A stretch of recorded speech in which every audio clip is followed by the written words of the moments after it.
Welcome to another edition of the Great Indian Elections. Our focus today is going to be the phase 2 of elections, phase 2, but we have split phase 2 into two halves.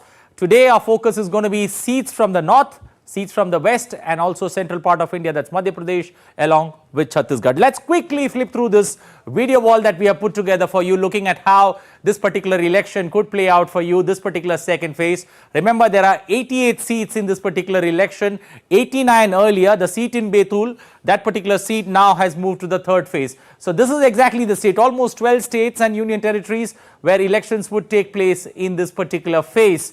The most important, Kerala down south.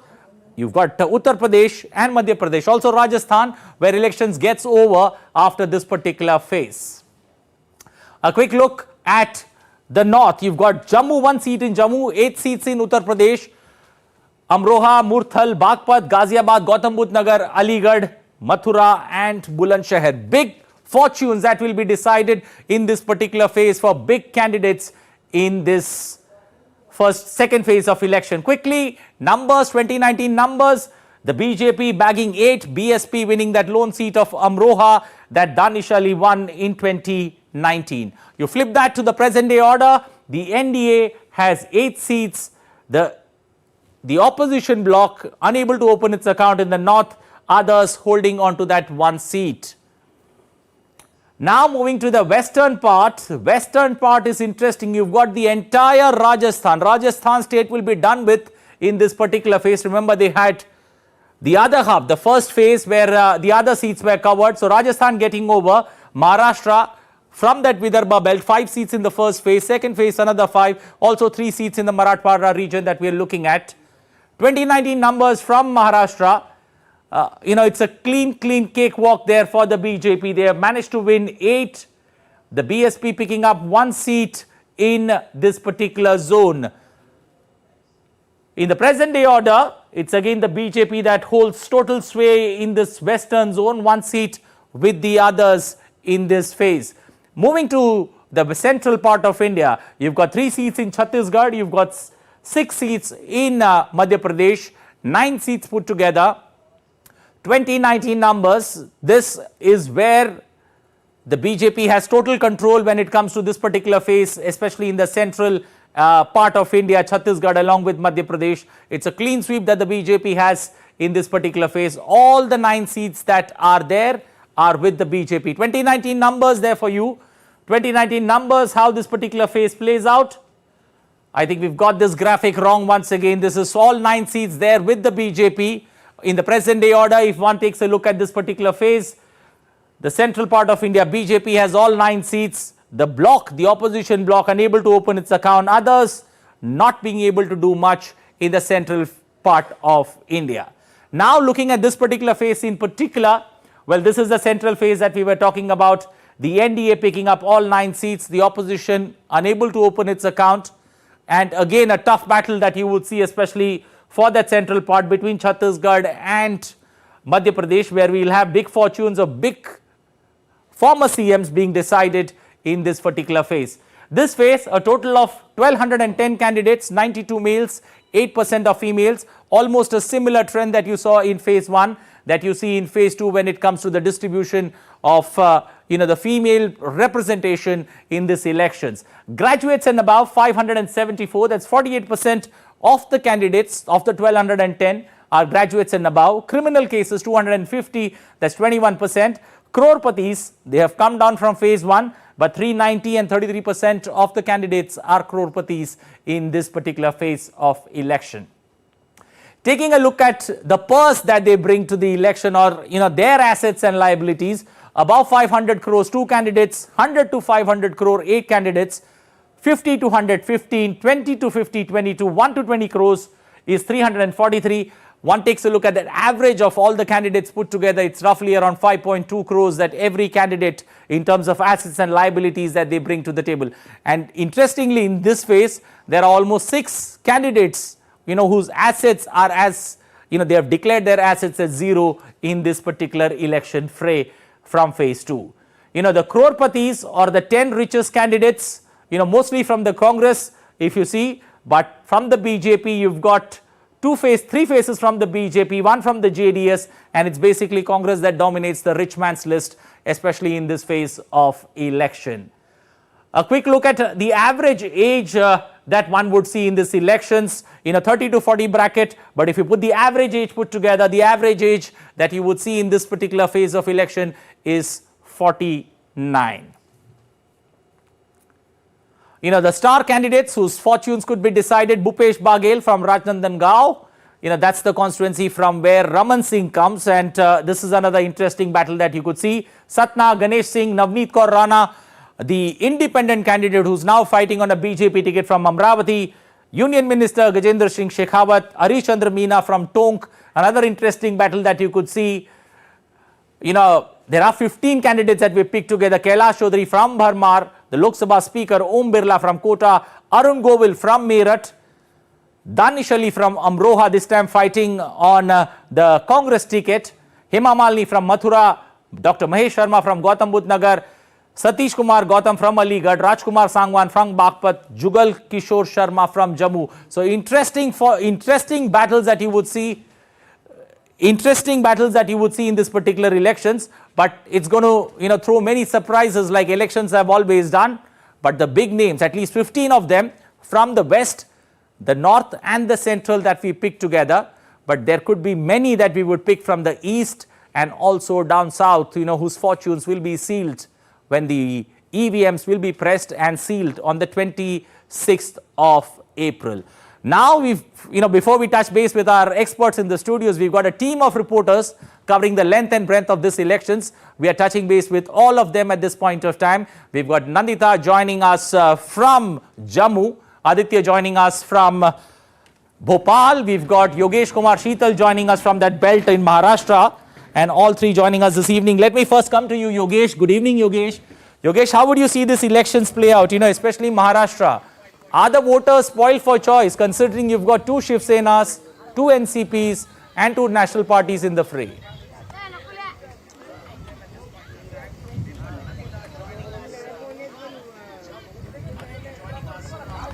Very good evening, Anil. You have rightly underlined the key point, basically the split between the Shiv Sena and NCP. That is going to play a very significant role in this election, especially in these regions. There are 8 seats, 5 seats in Vidarbha region, that is Akola, Buldhana, Amravati, Yavatmal and Wardha. On the other end, there are 3 seats in Marathwada region, basically Parbhani, Hingoli and Nanded. Now coming to all 8 seats, these 8 seats are going to be, to be kind of litmus test for the Shiv Sena, basically, because recently we have seen how Shiv Sena is split.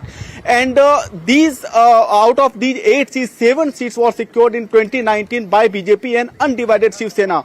This is the time when Shiv Sena, we know Shiv Sena has been divided into Shiv Sena Old, Shiv Sena UBT and Shiv Sena led by Eknath Shinde. Now the only seat that was not won by the NDA, which was combination of BJP and undivided Shiv Sena, was the Amravati seat, where this time Navneet Rana is contesting on BJP nomination. Earlier in 2019, she contested this seat as an independent candidate. So apart from this factor, there are multiple other factors, like we have recently seen that how in Nanded, Shankarrao Chauhan, the bastion of basically Congress party, since Ashok Chauhan shifted to BJP, the entire political landscape has changed accordingly. So this is also, it remains to be seen that how interesting this election is going to be witnessed, basically, because Maharashtra is also lined up for the assembly election at the end of this year. So definitely the result will also show the strength of all the parties, basically the Shiv Sena, both Shiv Sena and both NCPs. NCP led by Sharad Chandra Pawar and NCP led by Ajit Pawar. Apart from this, coming to other issues, basically the agenda, basically in these regions, we know the agrarian issues are already there, but apart from that, rail infrastructure, road infrastructure, other development projects like Vande Bharat train and also farmer related schemes that are also going around the corner. At the same time, sympathy is also going to play a key role, because what we have realized where we roamed across the various constituencies, what we are given to understand that there are sentiments that will definitely play some role in some of the constituencies, and the silent wave of sympathy can fragment the entire thing. And Okay. also one important before I conclude, see the Vanchit Bahujan Aghadi led by Prakash Ambedkar, they are contesting on total 40 seats out of 48 seats in Maharashtra. In these 8 seats, there are 7 seats where their candidates are already filled in, and it will definitely be playing a big role, because in 2019 Prakash Ambedkar had contested on 2 seats, one Akola and one Solapur, and he lost both the seats. At the same time, he also ensured that even Congress candidates could not secure their victory. So we can see it can be predicted that the fragmentation of the votes can also play a very decisive role in all these seats. Over to you, Anil. Okay, thank you. Thank you, Yogesh, there for joining us. Let me shift focus to our correspondent and Nandita joining us from Jammu. Nandita, quick thought, especially on the challenge that the candidate in Jammu and Kashmir, in Jammu faces, Jugal Kishore Sharma, two-time MP. What's the mood there on the ground? You are there on the ground. Give us a sense of what we can anticipate. Yes, good evening, Anil. Jugal Kishore Sharma, who is the candidate from the BJP, fighting a direct battle with the Congress's Raman Bhalla. He faces the challenge that any two-time incumbent MP faces, which is, apart from that anti-incumbency, there is also some disgruntlement in the Jammu voters about some recruitment scams which happened in the local government. Also, the rising power bills are a factor which could play. But the BJP candidate, Mr. Bhalla, is banking on the ideological, winning the ideological battle of the hearts of the people after the consecration of the Ram temple in Ayodhya. And he is saying that several infrastructure projects have connected the villages on the border with Pakistan, from the IB in Samba, etc., to Jammu with very well constructed roads and bridges. So that is something that he would be banking on. About 17 lakh voters in this constituency, Jammu constituency, which this Lok Sabha seat comprises of 3 districts of Samba, Riyasi and Jammu.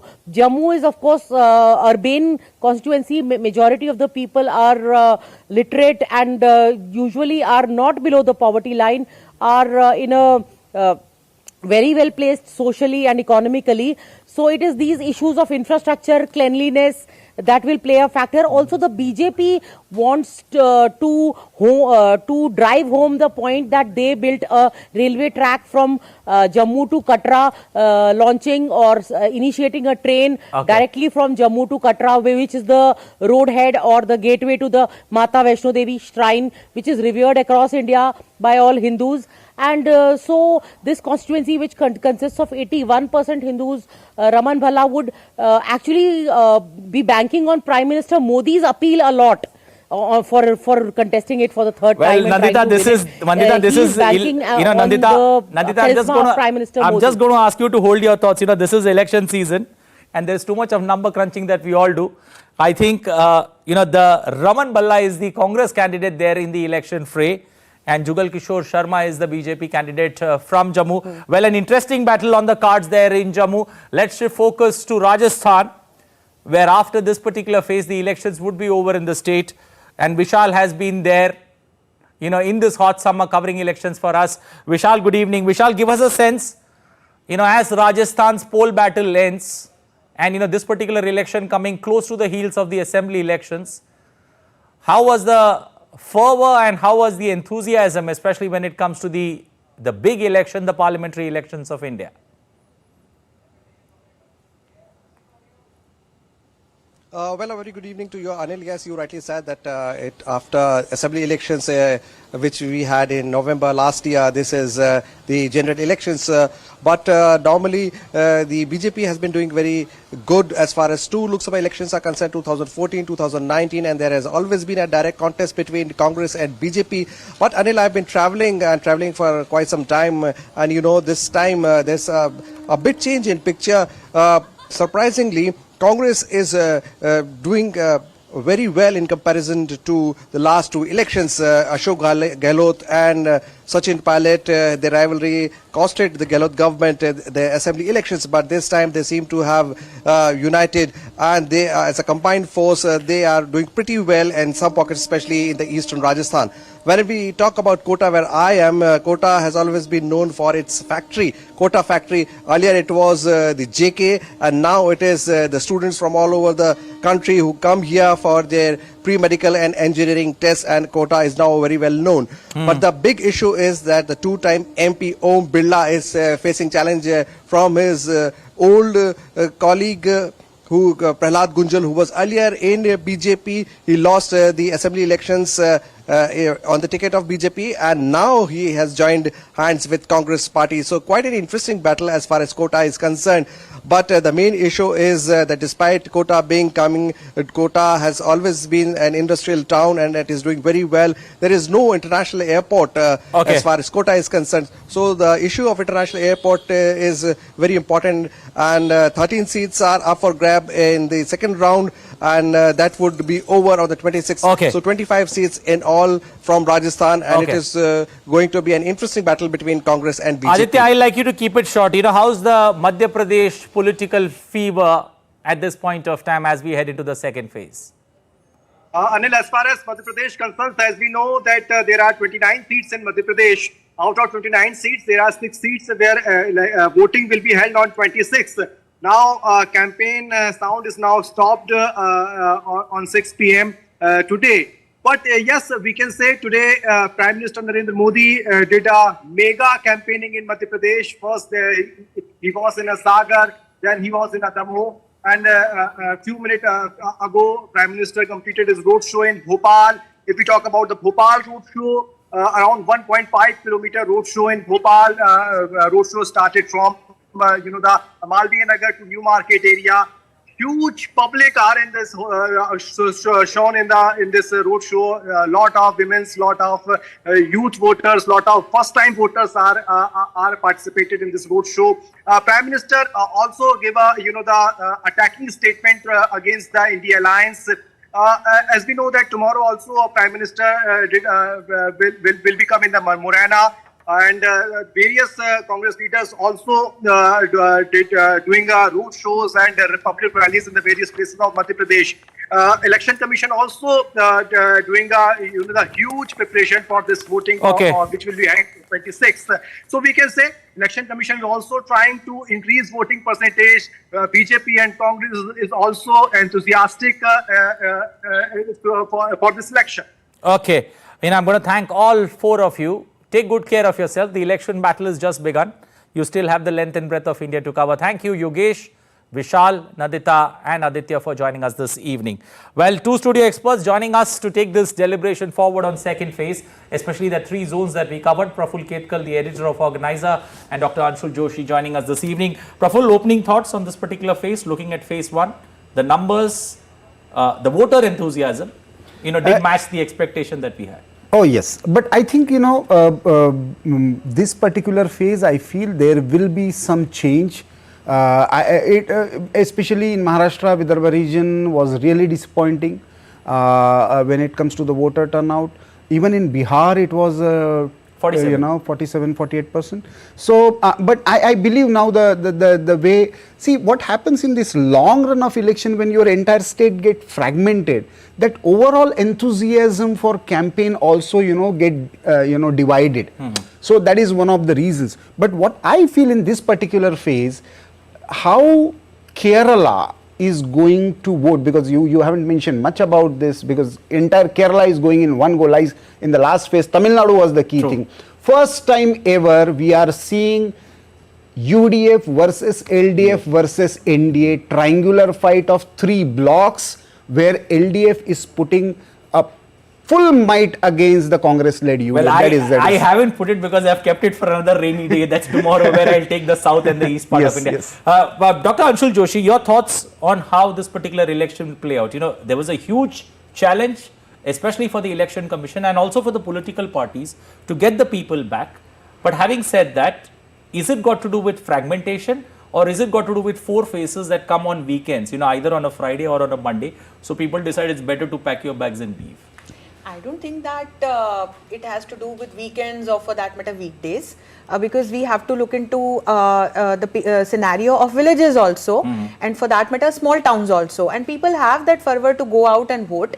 But yes, I would add Uttarakhand also to the list of the states where voters did not turn out as expected. But I think, Anil, this phase it's going to be smaller but very interesting, with like 13 states and 88 seats involved. And I would like to draw your focus towards Karnataka, apart from Kerala, because Karnataka is the first state wherein BJP could open its account and could establish its government in the southern part of India. But presently I see there are some internal issues within the party, and Congress could get a mandate in Karnataka. It's going to be really interesting to see what happens tomorrow. And so is the story with Kerala. Kerala is again going to be look like a very interesting picture, because now at this stage BJP is hoping to open its account in Kerala this time, so it's going to give a good fight to the other two sides. And interestingly in Kerala, and Anil, I would like to add one more point, that the parties that are part of India Alliance are contesting against each other in Kerala, and so is going we are going to see in West Bengal. Rajasthan and Madhya Pradesh, for me, I mean, will not be like any bring any surprise, because we all know people have given their clear-cut mandate to BJP in assembly elections. Praful, your thoughts? Rajasthan, Madhya Pradesh, no challenge. It's BJP's bastion. It remains as it is. It will. See, your reporter said that now Gehlot and Sachin Pilot coming together and putting up. This is not the case. Gehlot is actually systematically sidelined post-election. That's why Sachin Pilot, and that's why perhaps Congress is at least able to put up a fight. But when it comes to Rajasthan's psyche, we have clearly seen in last 2 elections. When it comes to the general elections, Lok Sabha level, they firmly stand behind Prime Minister Modi and the centre. I would be more interested what happens in the smaller 3 seats that you mentioned in Chhattisgarh. Kanker region, where Amit Shah did a rally day before yesterday, and at one point was the hotbed of entire Maoist terrorism. How that is going to vote, because there have been diktats from the left-wing extremists not to participate in elections, and how far people come out and show their confidence in the system and decide to participate in democratic exercise. That is going to be very, very interesting. Rajnandgaon is comparatively urban constituency, but especially Kanker. Dr. Joshi, is that the difference that you see, especially in political forces? We saw elections in Madhya Pradesh, Rajasthan, along with Chhattisgarh. The BJP seems to getting that calibration right when it comes to their top leadership. The Congress leaves it to the state to do it, and that's where the bigger mess is. More than that, I see a fragmentation within Congress party at the 3 levels, the local level, state level and national level leadership.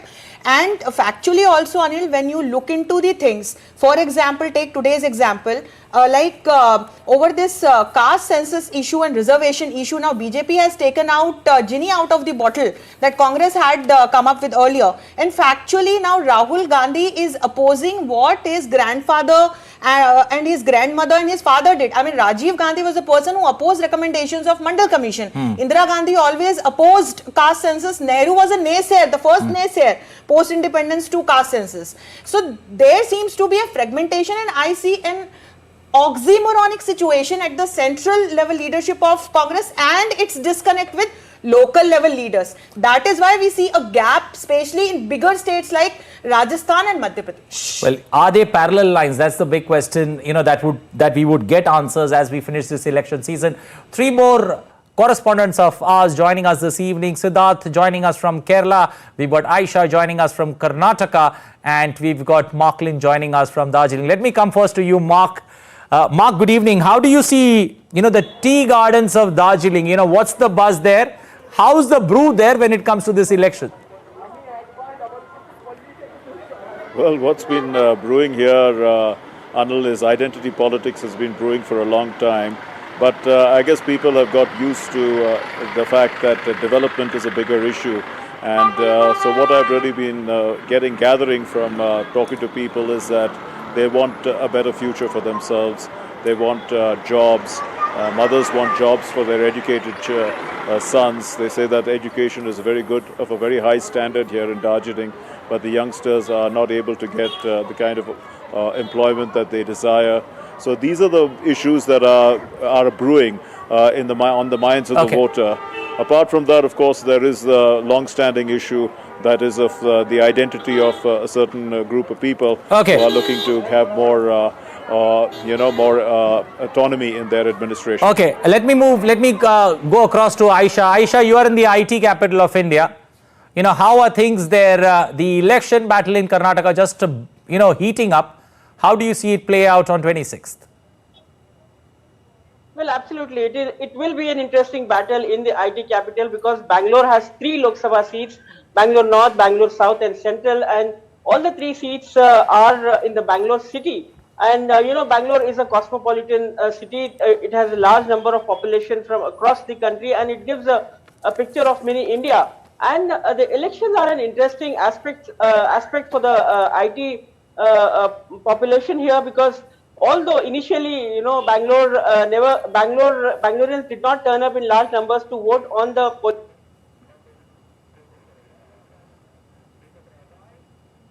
Okay, we seem to be losing your audio, Aisha, there. Let me get Siddharth in quickly. Siddharth, you are in the southern part of India. All 20 seats go to polls in one go. How do you see Kerala, the battle for Kerala? Is it very on a similar lines to Tamil Nadu, a triangular contest? Well, definitely. First of all, a very good evening to you, Anil. And certainly you said it right that here in Kerala, it's a triangular contest between the CPI, Congress and the BJP. I'm here right now in Thrissur, a constituency which is, most keenly watched by everyone, when the state will go to polls on April 26. As like I've said, the competition majorly is between the Congress, BJP and the CPI. On the ballot, is a former chief minister's son, a superstar and a minister who's having a very well rapport here in the region and apparently known to meet people and resolve their problems. Okay. So all in all, the excitement is certainly building up here, and people are very excited to go to polls on April 26. And the triangular contest, when BJP is coming into the fray, is making these elections very interesting. Well, it's just brewing there, I would say, the election battle, the poll battle there in Kerala. Thank you all 3 of you, Mark, Aisha and Siddharth, for joining us on the Great Indian Election. Well, it's also time for me to say goodbye to our 2 guests in the studios, Praful Ketkar and Anshul Joshi. Thank you. Appreciate you joining us this evening. Well, we leave you with what to expect for tomorrow night, our trailer for tomorrow night. And until we meet again, goodbye. Take care.